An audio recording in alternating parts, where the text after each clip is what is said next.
I decided while working on the Catatonia videos, I would like to make a separate video on Catatonia-related mutism. There do not seem to be formal studies of intermittent speech in autistic adults that consider intermittent speech as potentially distinct from selective mutism, but it is.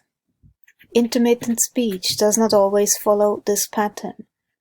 Illness and overall stress can cause this temporary inability to speak, as can sensory overload and meltdowns. And I guess to give you guys kind of a picture of what I was like before I got sick.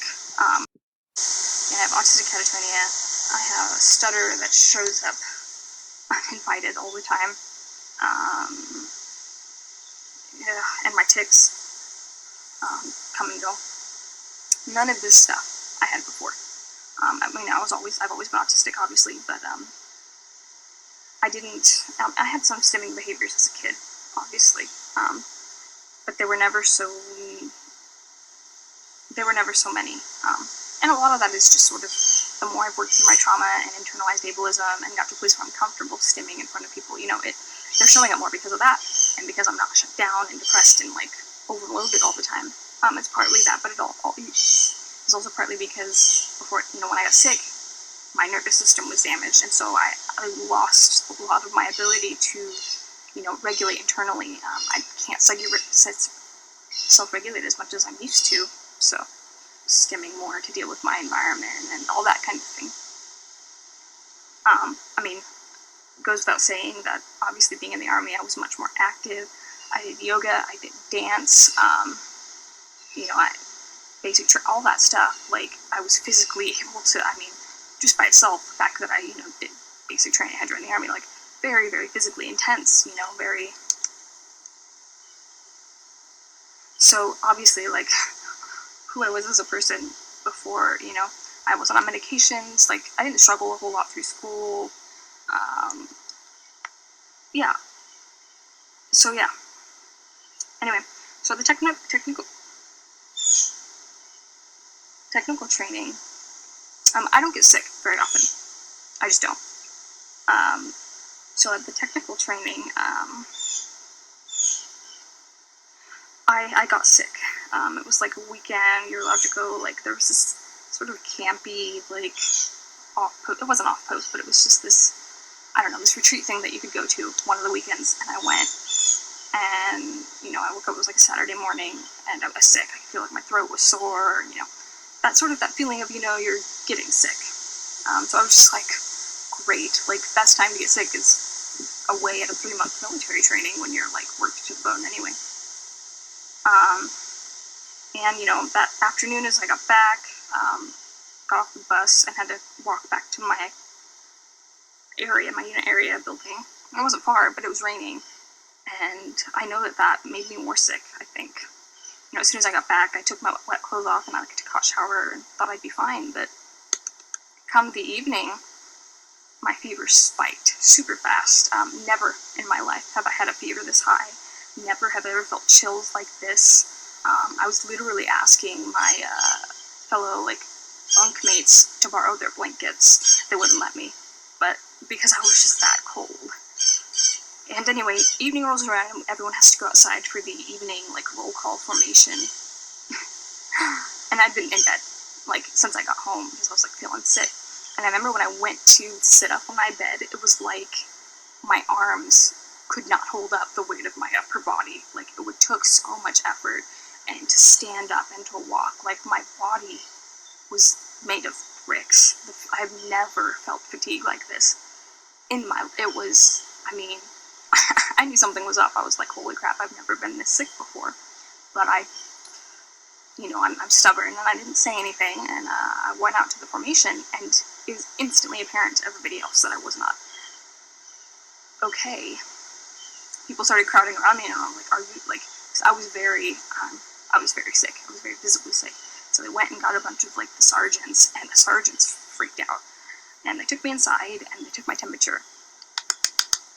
And to this day, I remember it was 104.7, and everyone freaked out, you know, rushed to the hospital. I was two days in the hospital,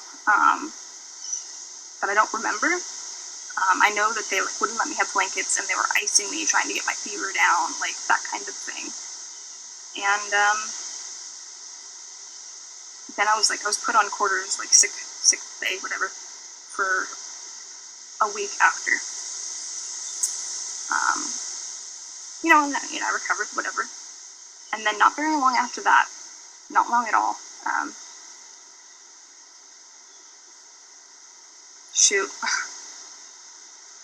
it was,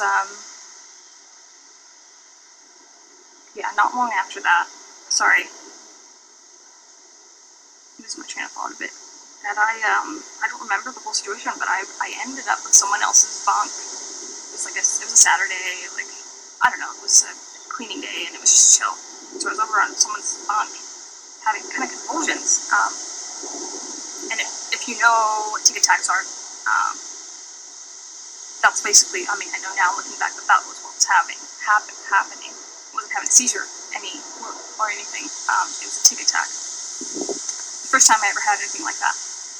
And people were like, OMG, and so a couple of the bigger female soldiers kind of helped carry me out of the bay and down the stairs.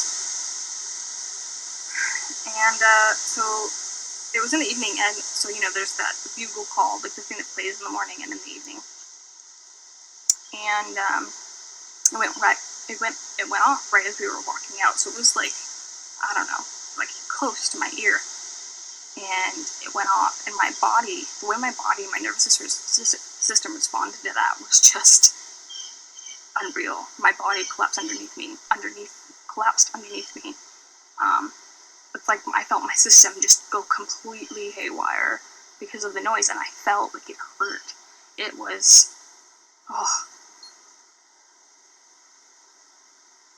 goodness gracious.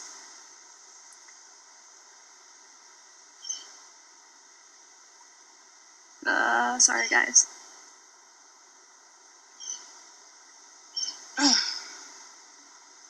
Yeah, it was painful.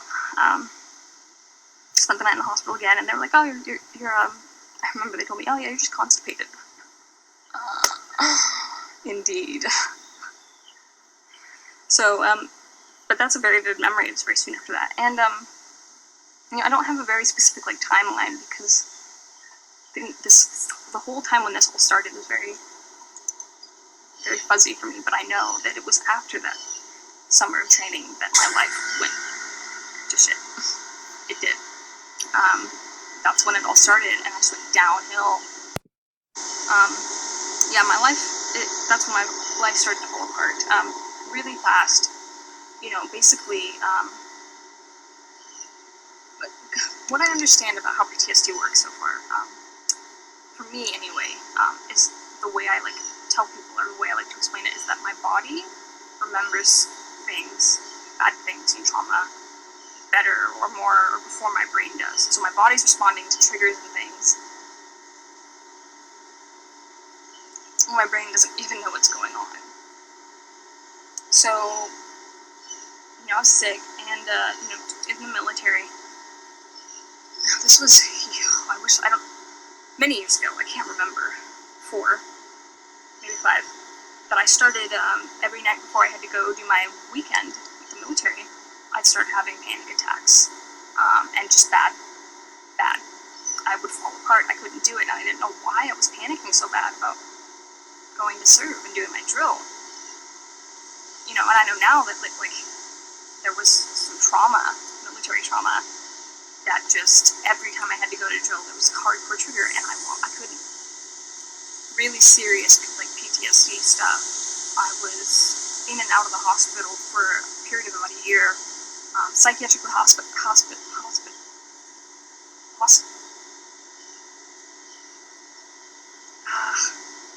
You can't see it, but my legs are. It's exhausting, guys. This is exhausting. Hospitalized multiple times, 5 times in a period of 6 months. It was less than that, 4 months. suicide attempts. I was never diagnosed with depression or any borderline. None of that. None of that. It was all PTSD related. I would panic and I would lose my ability to respond appropriately.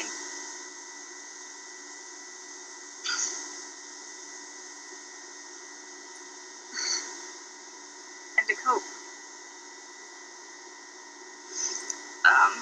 So that's kind of like the zenith of my life falling apart. But yeah, it's very clear that sickness, while away at training, destroyed my nervous system, and it just slowly got worse and worse. And I'm still putting all the pieces together. So over the course of this last year, things getting much worse. My development of autistic catatonia, and the tics. All of this is neurological stuff. The catatonia is neurological. And you can see now as I just started ticking again, and I'm having these, whatever these are, mini tic attacks, because my nervous system, yesterday and the day before, preceding this onset of tics and tic attacks, I was much more physically active than I had been in a long time. And for those of you who don't know, I'm not on my catatonia medication anymore. Well, I wasn't, and I'm going to go back on it today because obviously I need it. I know this is scattered. Basically, what's happening is because my nervous system is damaged, I have less and less resources to cope with things. So my sensory system, especially because like I said, the last couple of days, I've done more and I'm exhausted, hardcore chronic fatigue. So I'm exhausted, my body's exhausted, and so I'm losing a lot of ability to, my nervous system is just fried, and that's why, tics are coming back with a vengeance. This tic attack thing, because neurologically, all my senses can't handle anything. Psychological distress, anxiety, autistic stress, and non-coping. I prefer to refer to the stress experienced by autistic individuals as autistic stress, as their experience of stress, factors which cause them stress, and their reaction to stress are specific to autism and related sensitivity and difficulties. The autistic person's special vulnerability to stress and anxiety is well documented in autobiographical accounts, for example Temple Grandin, in family accounts, and by clinicians and researchers. Autistic people are extremely vulnerable to becoming anxious, distressed, and easily overwhelmed in situations which cause them stress. This vulnerability is due to their underlying autistic characteristics, which include social and communication difficulties, sensory sensitivity, and cognitive style of focusing on the detail rather than the whole. Due to these characteristics, they often experience the world around them as invasive, chaotic, overwhelming, and unpredictable. The psychological distress and autistic stress experienced by autistic individuals often relates to fear, social and general anxiety, demand, overload, frustration, fatigue, confusion, misunderstanding, and misinterpreting and non-coping. It is not unusual for autistic individuals, children and adults, to react by showing agitation or a behavior outburst like meltdowns in situations which they find overwhelming and difficult to cope with. Some autistic individuals, especially those who have a passive personality, may not show an overt outburst or meltdown, but may react by withdrawing into themselves, becoming less communicative and responsive, and shutting down. Zoe did not have a diagnosis of autism and coped in social situations with elaborate strategies and rules which she had worked out intellectually and from books, films, and her observations of people. She developed mild catatonia symptoms at the age of 23, which gradually increased to a most severe level. Her catatonic episodes were triggered when she interpreted herself breaking a social rule or impinging on someone else. Zoe showed all the classic symptoms of catatonia, including mutism, freezing and shutdown episodes. These included episodes when she could not get out of bed or move her limbs or body for hours. The psychiatrist dismissed this and told them that catatonia was an ancient concept and did not exist anymore. This had a devastating effect on Zoe, as it made her feel that she was making it all up and was causing everyone around her to suffer as a result. She suffered increased guilt and self-blame and started having suicidal thoughts. The family felt that the lack of professional recognition and diagnosis had pushed her to a situation whereby she became a major suicide risk. So-called experts. They can so harm people with their ignorance. In autistic people, the accumulated effect of the stress, autistic stress, anxiety, non-coping, and trauma can lead to many types of breakdown. Sorry, I got triggered a bit. The breakdown can be manifested in different ways, depending on the individual's underlying personality and vulnerability. Some autistic people may react by showing a breakdown in behavior, which presents as challenging behaviors such as physical aggression or self-injurious behaviors. People not being able to speak because of their catatonia. It feels like to be nonverbal. As an autistic adult, going nonverbal, like during a shutdown or something that is kind of commonly experienced, temporarily as the shutdown or the meltdown is being experienced as a loss of speech. What I'm going to share about is more the long-term, full nonverbal, not just caused by the duration of a shutdown or whatever. It is a little bit more exacerbated because it is a kind of symptomatic of my autistic catatonia, and mutism is a symptom of autistic catatonia.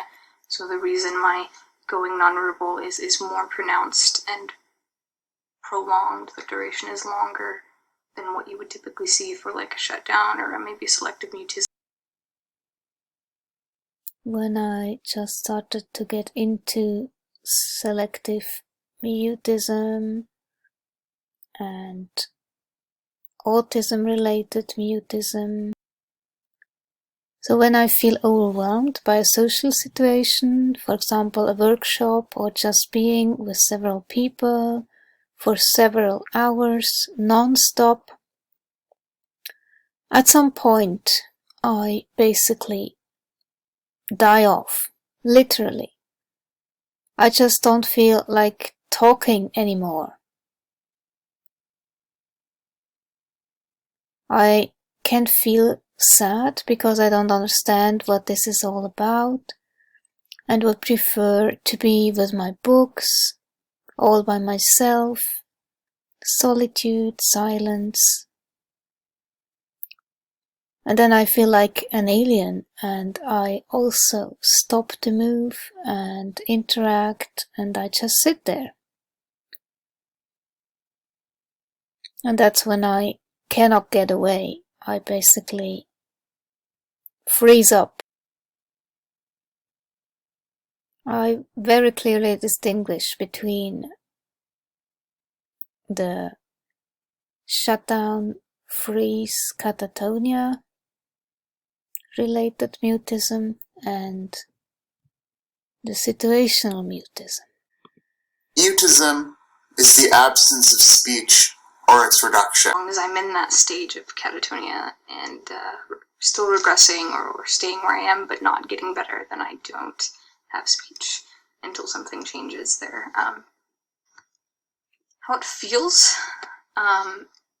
it's interesting because I feel like the neurotypical community, people who don't understand, or autistic people who've never experienced being nonverbal, would be quick to say that it's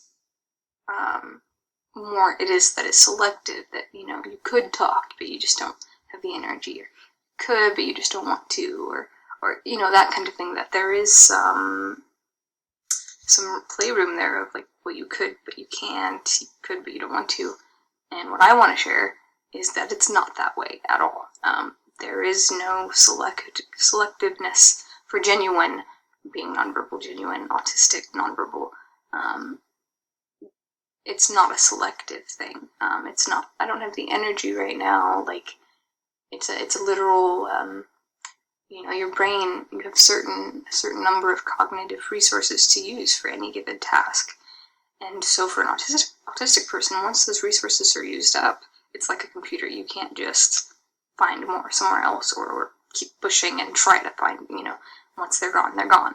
So when someone goes nonverbal or when someone is nonverbal, they simply just don't have those resources to use. I always compare it to a dead battery. A phone has to be recharged in silence and solitude, and until it is recharged you cannot use it. It's dead.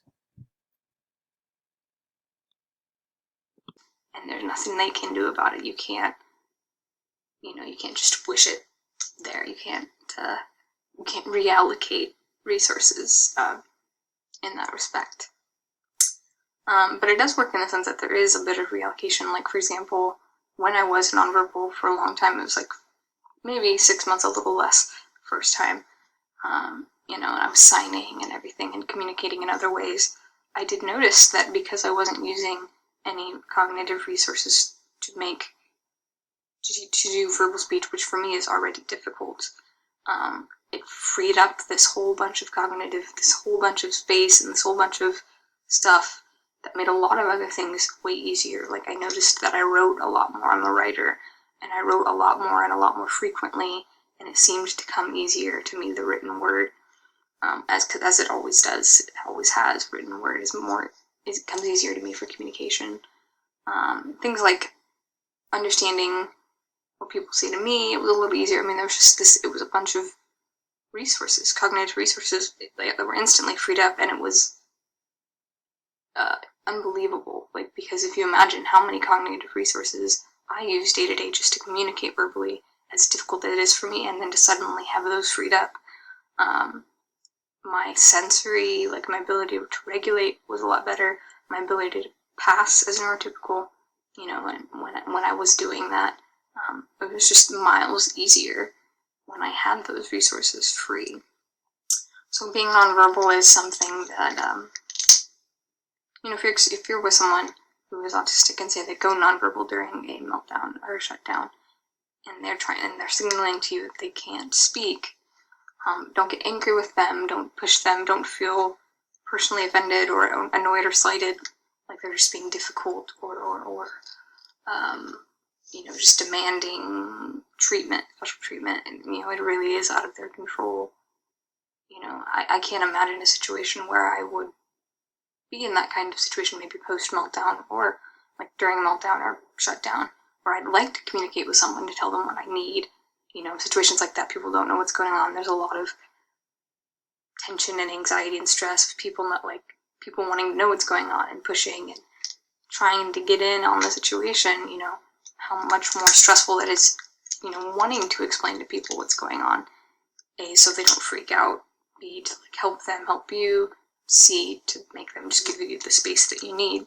So I can't imagine that happening, a situation happening, and someone wanting to communicate those things as you would, and just selectively not speaking for whatever weird reason. It's not something that, it's not like that. It is very, you don't have it. It's just not there. It's like a computer. If you don't have the USB thingy for the mouse plugged in, the computer's going to beep at you. Mouth isn't plugged in, and you don't have a mouse until you plug it in. You can't fake it. You can get around and use the keyboard and do other things, but that's still not using a mouse. So someone using AAC and different kinds of communication in lieu of having verbal speech is not the same as it's not the same as using a keyboard instead of a mouse when you don't have a mouse, because it's literally different. If that's making sense, if my computer metaphor is making sense, that's the best way I think of it. And speech goes out the window. And that's not by choice. When I am totally overstimulated and it feels as if I had a potato in my mouth when I speak, it is hard to get the words out. It is hard to think.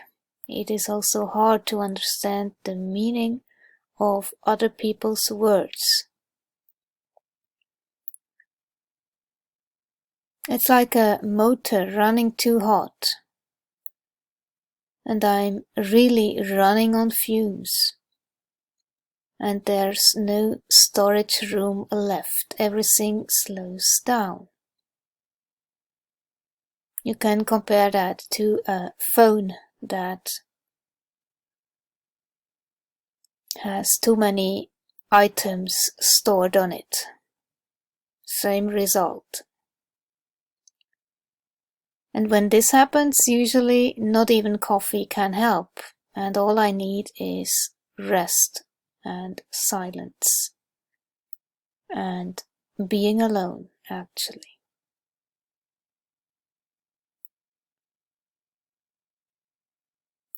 And it can be accompanied by back pain, muscle pain, fibromyalgia-like pain, and next day I usually have a migraine, and this is really when I have totally overexerted myself, system overload.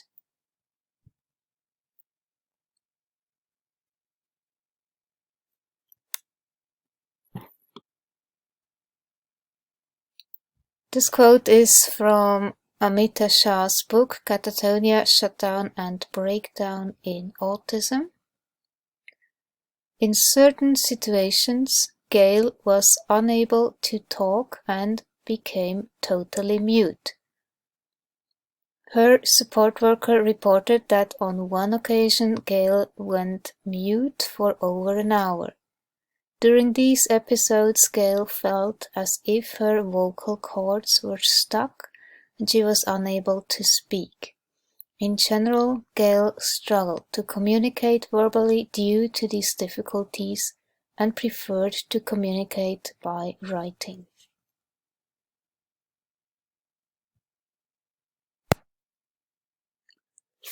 And before you experience an episode of catatonia like shutdown, there is always a precursor of anxiety and stress, be it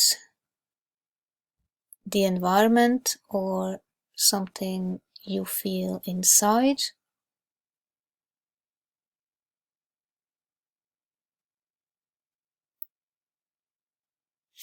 And then there will be signs of exacerbation of autism and increased social and communication difficulties.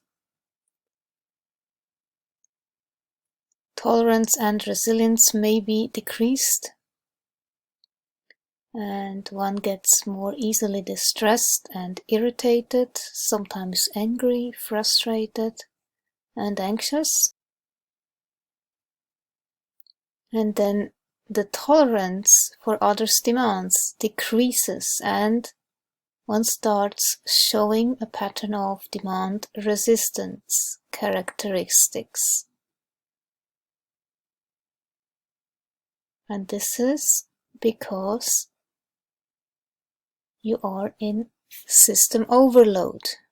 For me, I have an interesting experience being able to feel sort of the regression, the loss of speech as I'm losing and going nonverbal. When my catatonia kicks in and I start to regress, I start to have my stutter, and it's very noticeable that I'm losing the ability to make words properly. Along with the stuttering too, another thing is, kind of further along the progression is a change in speech fluency. If I am talking and I stop for a long time because I can't make a word happen in my mouth, from my brain to my mouth, a change in sentence fluency, something even that subtle, you can pick up on and notice that. And that too, like, if I start stuttering and I'm struggling, my frustration and stress is going to get slowly worse and worse because I can't express myself the way I want to, and it's just sort of like a snowball effect. The worse it gets, the more stressed I get, which makes it worse. And having an episode of catatonia or panic attack or whatever, like a situation where I can't help myself, I can't move, like I can't get myself out of the stressful environment, I can't even verbalize to explain to someone what's happening or ask for help. So it's a very scary, it's a very scary, oh my goodness, situation, as you can see, for me, because I've had a lot of, oh gosh, bear with me guys. I'm not going to pause. I'm going to go through this. You guys can see, the reality of my PTSD. I've had a lot of traumatic experiences where I had meltdowns and catatonia, and just the absolute terrifying feeling of being trapped and not being able to speak for myself or explain what's happening, and end up being strapped to hospital beds and given hardcore sedatives, and it's terrifying for me. It stunts my independence because I can't go out because I'm so afraid of that happening. I've had such traumatic experiences being trapped like that.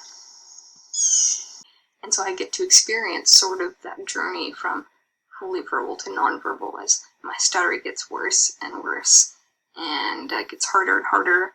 My word recall gets really bad. I'm really tired and I'm struggling to say a word. If I sign the word or I fingerspell the word, that I can't recall to say, then I can say it, or I'll write it and I don't have issues. So I get to kind of experience that journey towards being nonverbal. And so that gives me interesting insight to feel what it feels like and to share that it's an absolute loss of skill. I literally do not have that skill to speak verbally. It is nothing about, I'm just stressed, or I'm just being selectively mute, or if I calmed down a little bit, I'll feel better. I'll be able to speak. It's a hysteria. It's not like that at all. It's literally not there anymore. So try to keep that in mind when you're dealing with people who experience that, going nonverbal, or just knowing how to help someone who does go nonverbal.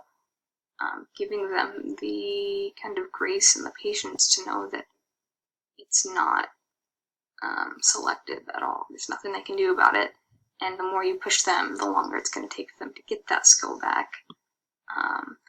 And also be cognizant of the fact, like, say first time I went nonverbal was like 6 months. The second time it was a couple months. It really just depends on how fastly I can recover in my situation. So if someone goes nonverbal during shutdown or after a meltdown, and it's 10 minutes one time, and the next time it's 10 days, don't make a fuss about that. Like, it's not science. It's not a piece of grid paper that you can map out and mark every symptom every time is going to be this way. Autism isn't like that, and every person with autism isn't like that. We aren't a grid. We're not a piece of grid paper you can stack us against and make sense of. And sadly, also from my experience, there is an inability to cope with everyday life.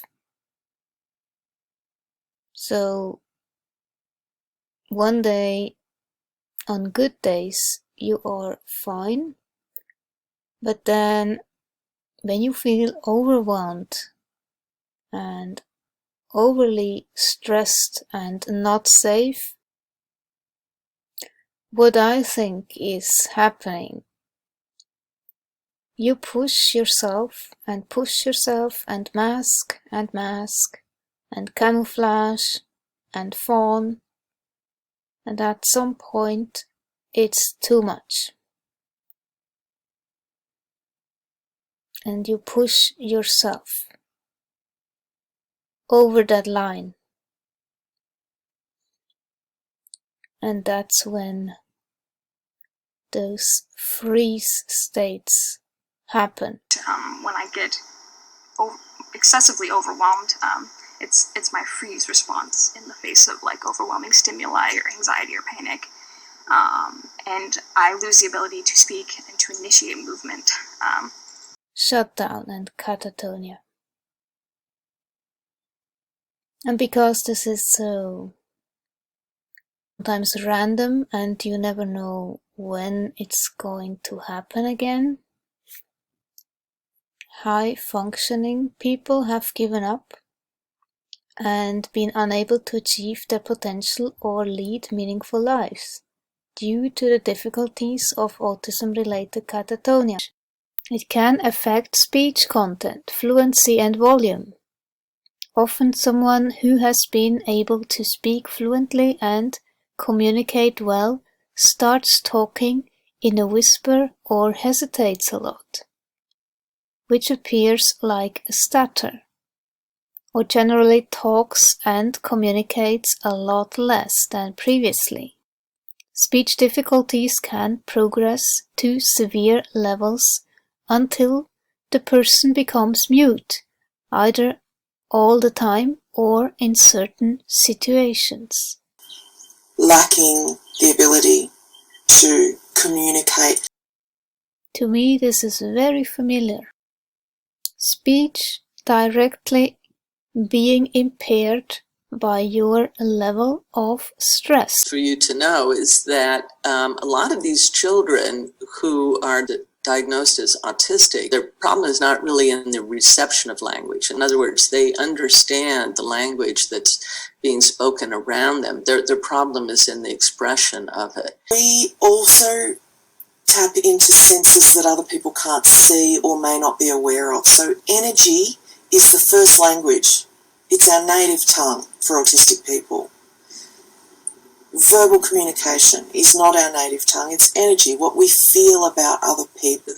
And because of that, they need to have someone assist them in learning how to manipulate their organs that are used in expression. And this area that's in blue, Broca's area, is the part of the brain that's involved in the motor expression of language. And that's oftentimes the area of the brain that's affected in these kids. And it gets affected during development. And so they have come up with various tools. The more I am pushed to speak, the more silent I get. But then I also get very angry and irritated, and demand avoidance kicks in. I felt most comfortable and still do when I feel welcomed and accepted, just the way I am, silent or not. Then I will open up, at the right time, but not before. There do not seem to be formal studies of intermittent speech in autistic adults that consider intermittent speech as potentially distinct from selective mutism, but it is. Intermittent speech does not always follow this pattern. Illness and overall stress can cause this temporary inability to speak, as can sensory overload and meltdowns. I came across this rather older website by Temple Grandin inside ASD, Autism Research Institute, where she describes her own speech difficulties. Temple Grandin, the frustration of not being able to speak. Lack of speech. Not being able to speak was utter frustration. If adults spoke directly to me, I could understand everything they said, but I could not get the words out. It was like a big stutter. Throughout elementary school, my speech was still not completely normal. Often it took me longer than other children to start getting my words out.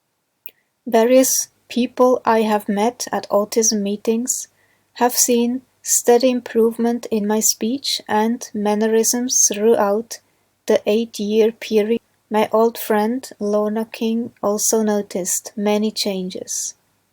Your speech used to seem pressured, coming in almost explosive bursts. Your old tendency to perseverate is gone. I had odd lack of awareness of my oddities of speech and mannerisms until I looked at videotapes. I think videotapes could be used to help many high-functioning autistics with speech and social skills. Yeah, for me, making those videos, hearing myself speak on those videos, it has definitely improved my speech pattern and prosody as well, and I am way more fluent now than I used to be just a year ago. Situational mutism, also known as selective mutism. To talk about selective mutism, and we're going to start with sort of a primer on selective mutism, because honestly, it's, I think, a misunderstood diagnosis, and I think one that doesn't get talked about enough. I always use the example that even in graduate school for me, where I focused on my child and adolescent clinical work, it was not touched upon for more than maybe a minute or two in graduate school. You always start by talking about fear and the fear response before going into specifics about selective mutism, because really it's important to provide a little bit of a framework for setting the stage for anxiety disorders. So fear is something we all experience. It manifests itself in different ways, in different people, but there's some pretty common responses to a threat or a fear that all people have, which is really normal and very adaptive when you're actually facing something threatening or something that would put you in danger. And what usually happens is that we go into fight or flight, and usually that means that we either quickly flee a situation or do something to sort of fight the situation. Sometimes people freeze, which can definitely happen when facing a stressful situation. But it's very normal for your body and your brain to sort of quickly react in a stressful situation, because if we didn't react quickly in times of cavemen and woolly mammoths, we would get eaten. And I always use the example of driving home on a night when a deer jumps in front of my car. If I didn't react quickly, someone would get hurt. So what happens is your heart starts to race, and maybe you feel a little bit queasy, and maybe you're thinking a bunch of different things all at once, but what happens is you react quickly. In the case of me and the deer, I slammed on the brakes and then avoided hitting the deer. And then after that threat passes, my body sort of resets and it becomes, my breathing returns to normal, and maybe I'm not shaking anymore. And so that is a very normal and rapid process that happens to people in the face of stress. When we talk about kids with anxiety, we often are talking about kids who kind of have an overactive smoke detector or fire alarm, where maybe they are perceiving threat or danger where there either isn't any, or their response, the child's response, is sort of an extreme version of what would typically be expected. So a lot of times we get asked, or I get asked, how do I know when anxiety, like what's too much anxiety? How do I know when something is really a problem versus, quote, normal? And so we think of these three things before we make a diagnosis of really any disorder, but we're going to talk more specifically about SM or selective mutism in a minute. But we think about and we talk about frequency. So we have a way of sort of categorizing different disorders, and usually we look at how many symptoms of a disorder a child has, and usually you need to have a certain number. That is a little arbitrary to some extent, but also helps to clarify if something is just a little bit of a problem or really more of a problem. So frequency of symptoms, duration, meaning how long has the child or the person been having these symptoms. So for anxiety disorders, it ranges.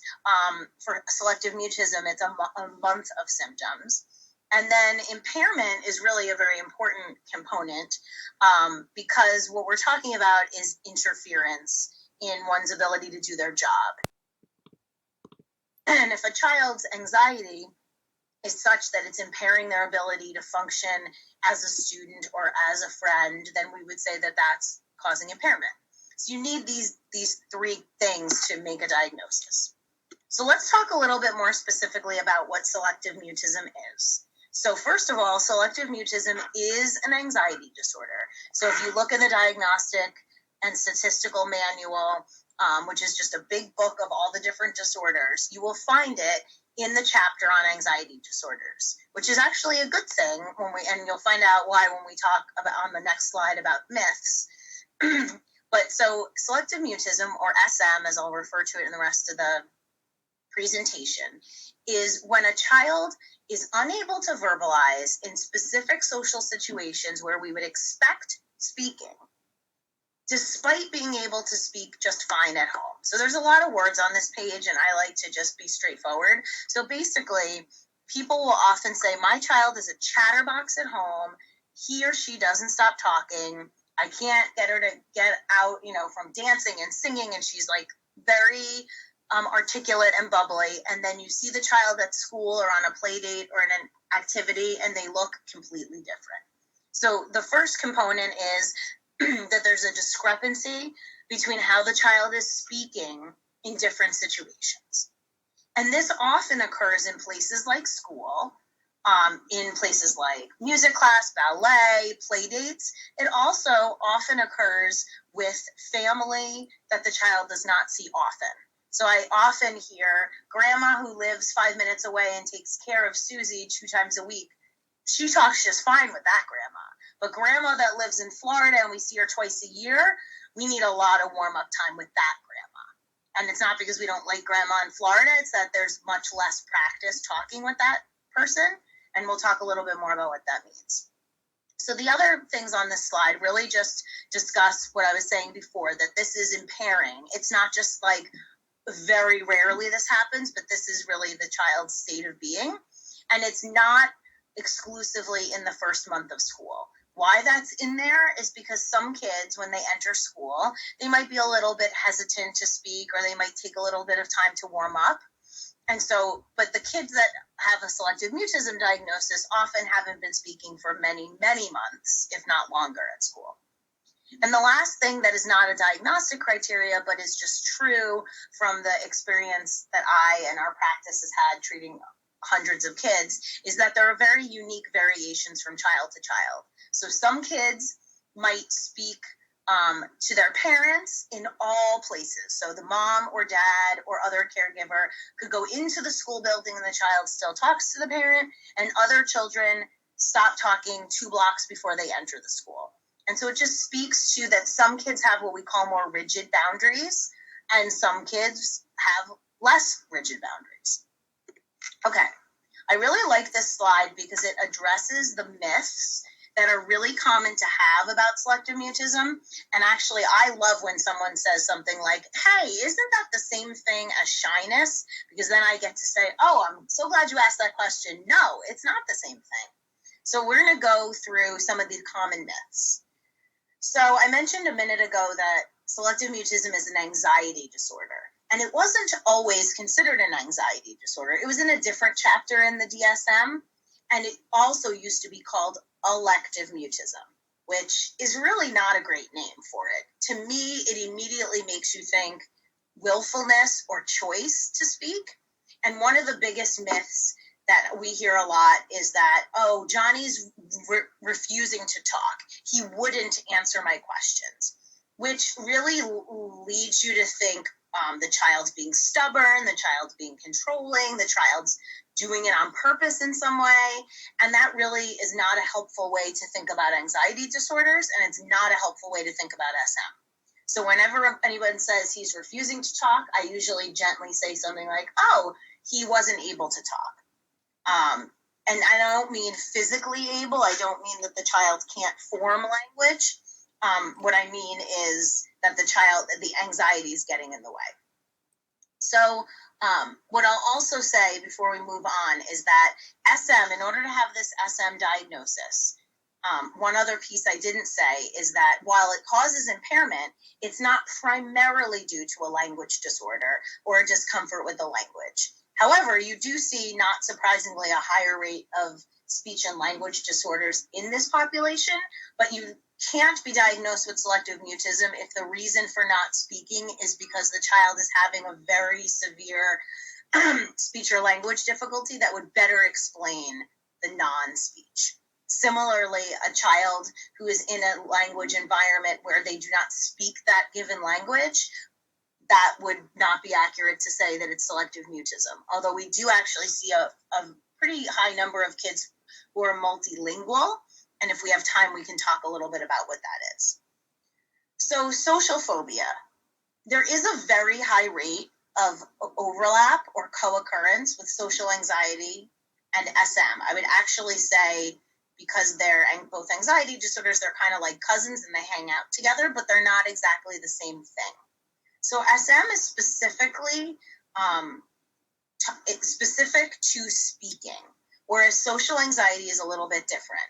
So social anxiety disorder or social phobia is the fear of embarrassment or judgment or negative judgment or evaluation. And it could relate to speaking, but it also includes things like, might include drawing, it might include performing or writing or worrying that how you look, because people might think what you wear is stupid or that you look dumb. Now, as I said, a lot of these are overlaps, right? And so many kids might show symptoms of both. It's sometimes hard to distinguish and discriminate because there are some overlapping symptoms. However, many of the kids we see who have just SM and not social anxiety tend to have no problem raising their hand in class to do things that involve participating as long as it doesn't involve talking. Or they probably have no problem eating in front of other people, showing their work that doesn't involve speaking, whereas kids that we see that have social anxiety might also be very inhibited, very slow to participate in like gym or music class. Again, not during speaking activities, but there a lot of kids who have social anxiety are also concerned about things that go beyond just speaking. Sometimes people will say something like, well, did something terrible happen to the child to make them stop talking? And while kids do experience traumatic events, and some do develop PTSD or post-traumatic stress disorder, that and SM are quite different. Some kids who experience a trauma and go on to develop PTSD might avoid talking about things related to the trauma. So, for example, if there's a fire, they might not talk about fire or fire engines or things like that. But children who have SM are not speaking across situations and not related to a specific trauma.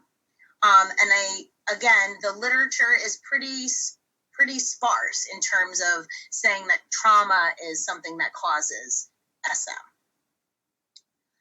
Outgrown is a really important one to talk about, because unfortunately there are a lot of pediatricians and primary care doctors who might see a child for a well visit. The parent says, my child isn't talking, and the doctor says, oh, she'll grow out of it. Oh, she's just shy.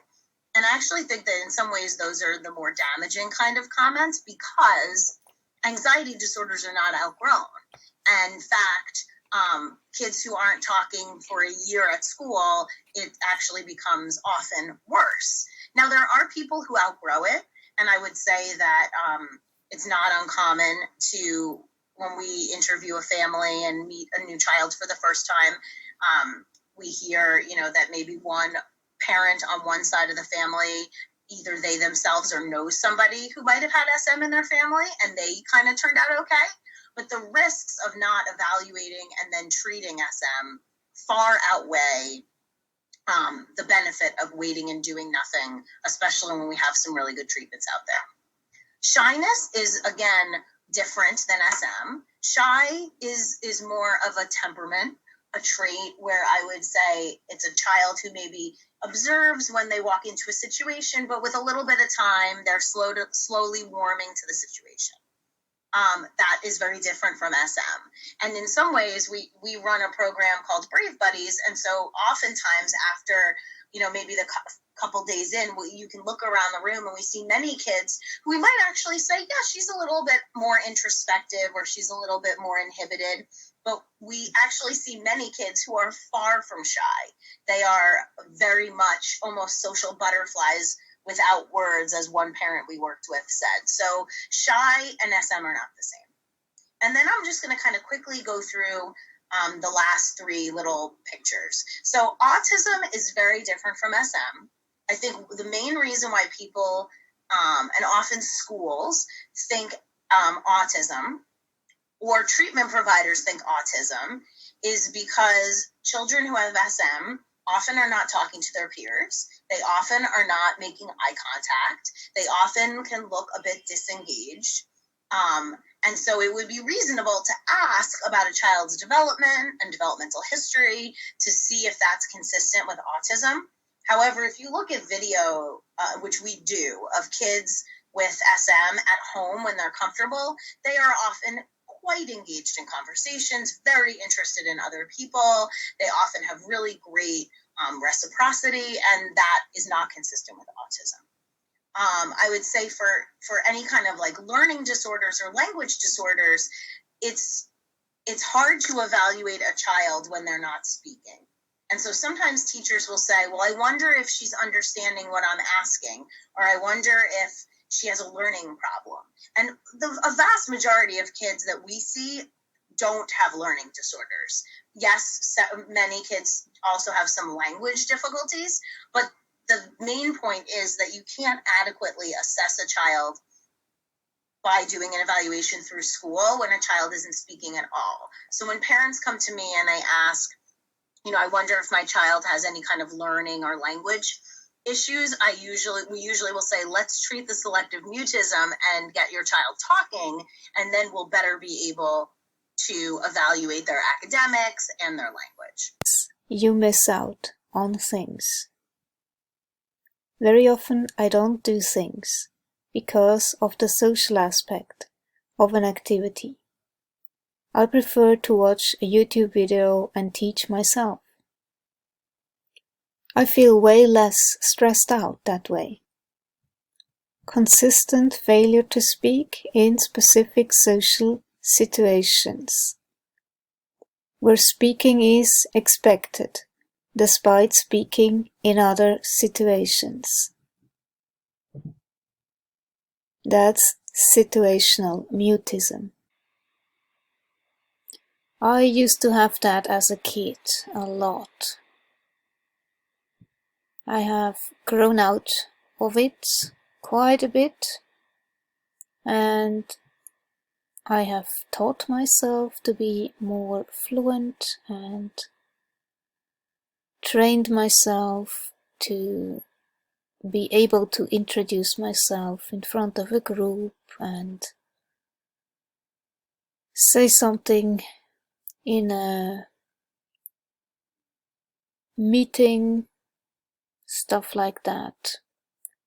I have managed to do that by now.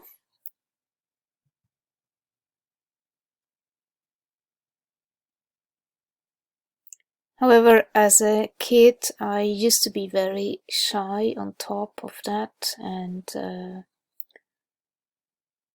at school mostly it happened a lot, and with strangers, neighbors, friends of my parents, basically all people that were not my parents. I could also absolutely not speak in front of class to answer a question or introduce myself in front of a group. My heart would beat in my chest like crazy, my throat constricted. I hardly could breathe. I felt fear to hear my voice or fear to make a mistake. It was an absolutely terrifying situation. The more I am pushed to speak, the more silent I get. But then I also get very angry and irritated, and demand avoidance kicks in. I felt most comfortable and still do when I feel welcomed and accepted, just the way I am, silent or not. Then I will open up at the right time, but not before. The name itself is not very helpful.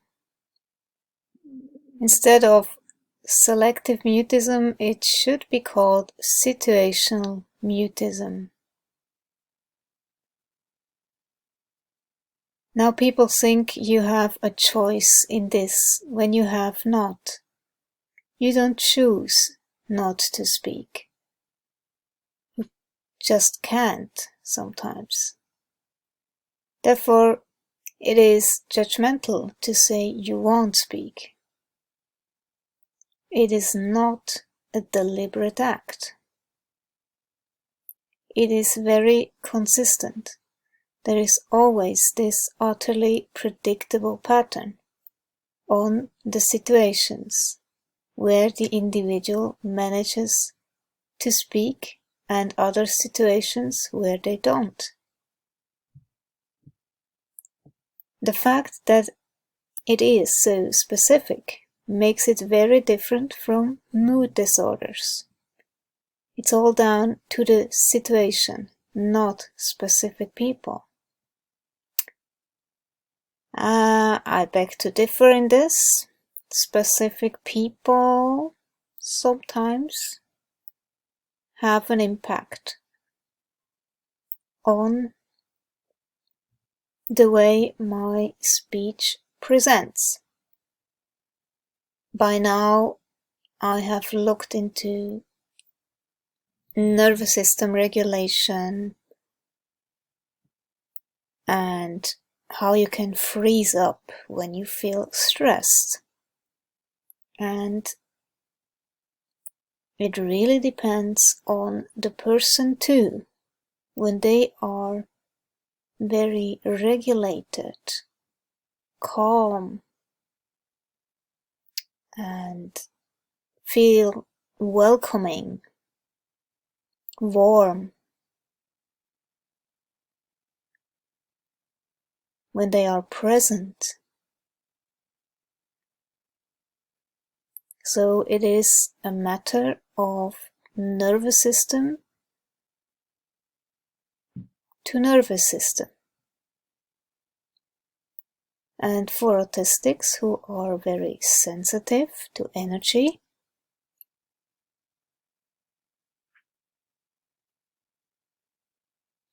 you will instantly feel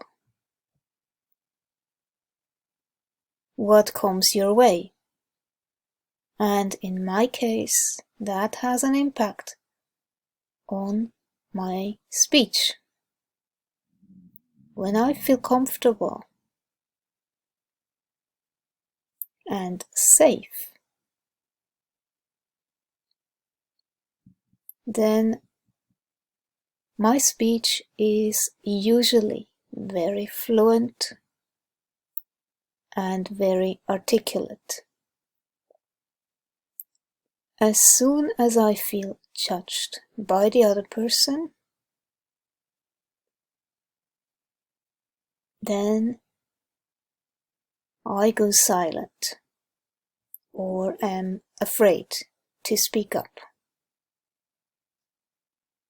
And then I am way less articulate. This vibe that comes my way, this energy I feel coming from this other person, it will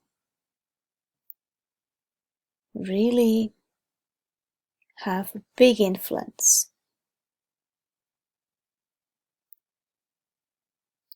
how I can present my speech,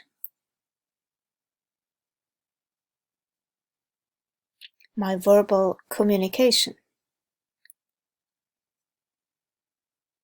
It also depends if I am talking to somebody on the phone or on Skype or in person. But then again, it's the same. If I feel comfortable with a person, I'm articulate and fluent. If I feel stressed out by this person, I really have difficulty to get my point across.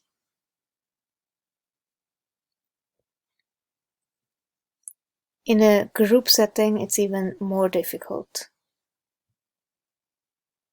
When everybody's talking, I usually go silent. So, a child may speak to a parent, but as soon as another person listens, they can't speak anymore in the presence of that listener. It's that situation. Yeah, I agree. And thus you learn to avoid certain situations, so you will not be expected to speak. You may become invisible. You prefer reading books. You avoid interacting with classmates. Yeah, I did that, definitely. And they always pointed out that I was so silent, and that was really annoying. And later on, I carried around a book at all times, and then I was reading during those noisy breaks and completely tune out. So I didn't have to interact with anybody, but could dive into my book. That was my way of surviving.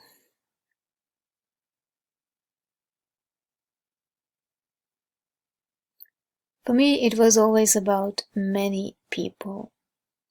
Then I could not get the words out. For example, in front of the class. Especially when I was younger. Teachers would think I didn't know. Then I just could not speak in front of class. I did know the answer. But I was too afraid to get it out.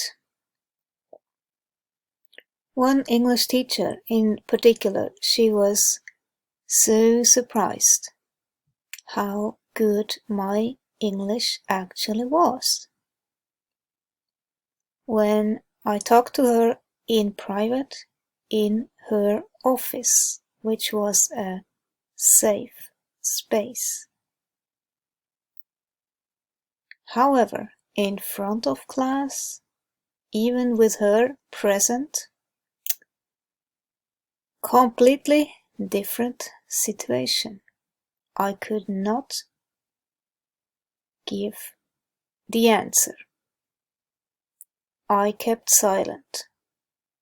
I was too nervous to speak in front of class.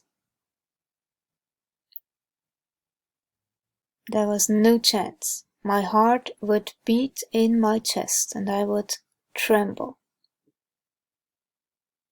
I could, however, read text in front of class, but not freely answer a question without script.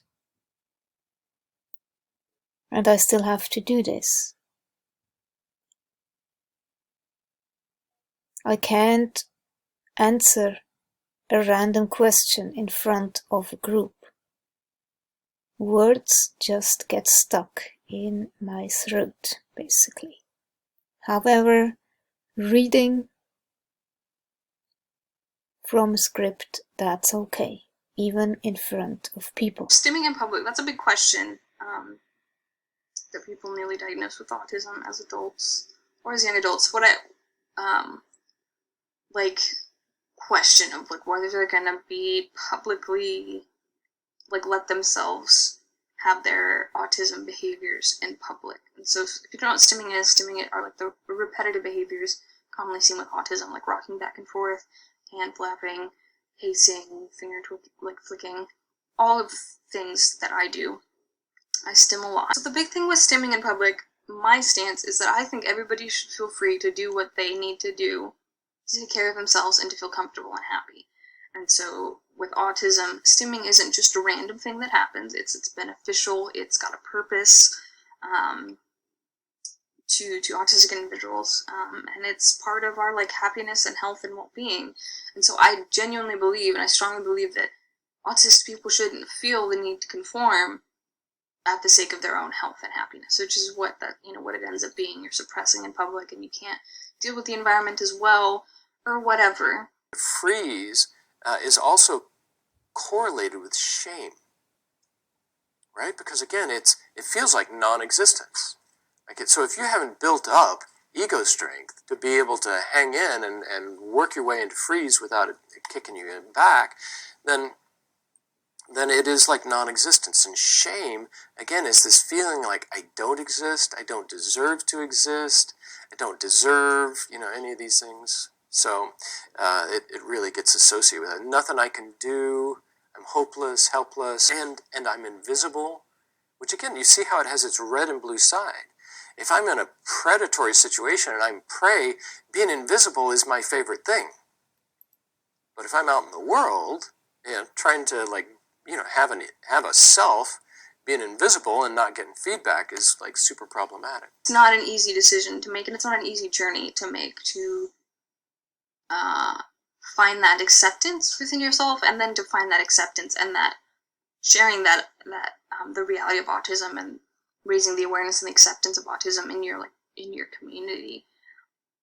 after diagnosis. And, there's an important part of self-advocacy here, that adults have, this responsibility that adults have being diagnosed that children don't have necessarily, because they have people advocating for them and on their behalf, and all these services and support that a lot of adults maybe don't have. Although they might have needed it. I could have done well with some support throughout childhood. Obviously, my childhood was rough, and in adulthood, I need more support now than I used to. I'm less independent now than I used to be, all things considered, and that's hard to cope with. Again, my story's different. I had circumstances happen where all of everything got worse. My functioning is worse because of my chronic illness and the autistic catatonia. Like, not a typical story. I understand that for sure. But being that I'm years into it, to share my perspective and my insight that, like, these things, give yourself time to process receiving this diagnosis, before you jump into these really heavy questions of, like, do I let myself rock back and forth in public? I don't know. There wasn't a whole lot of choice involved for me. My nervous system went to crap, and now I have these things, and I have the tics, and I have to do these behaviors to deal with my environment and to process sensory information more so. It wasn't really a whole choice thing for me. It came down to, do I want to go out in public or not? It wasn't, should I suppress my stimming in public? Because that wasn't an option. There was no it's not an option, because I could suppress, because I got used to that through my whole life, but I was suffering in the process. I was, it didn't take very long for me to maybe have a sensory overload or a meltdown or to have issues, because I wasn't allowing myself these tools and these coping mechanisms. Psychological factors. Sensory overload, specific triggers, or generally being overwhelmed. Emotional overload. Many autistic people feel positive and negative emotions very strongly to the point of becoming overwhelmed. Negative social experiences such as bullying, abuse, violence, and exploitation. Negative institutional experiences described by some autistic people as feeling crushed. Lack of diagnosis of autism, especially in high-functioning people. Feeling of pressure, guilt, and underachievement in very intellectually high-functioning girls especially. Not coping when the normal cognitive and logical strategies do not work in novel or unexpected social situations, relationships. This affects high-functioning individuals, especially girls and women who have been able to get by without a diagnosis of autism, by masking their difficulties with cognitive strategies. The factors which cause psychological distress and non-coping to autistic people and can lead to a breakdown in the form of catatonia are related to their underlying autistic sensitivities and needs, and also an inability to express their distress and self-regulate their emotions and reactions. Autistic people, even those who are high-functioning, are generally unable to express feelings of anxiety and psychological and emotional distress, and to ask for help and support appropriately. Autistic individuals often feel intense emotion but are unable to express it appropriately. Those are passive and have initiation difficulties, are extremely vulnerable to being exploited, and would be unable to protect themselves, complain, or communicate their distress or fears directly. In fact, autistic individuals in the passive group were significantly more likely to develop catatonia type deterioration compared to other groups on the wing and gold categories of social impairment.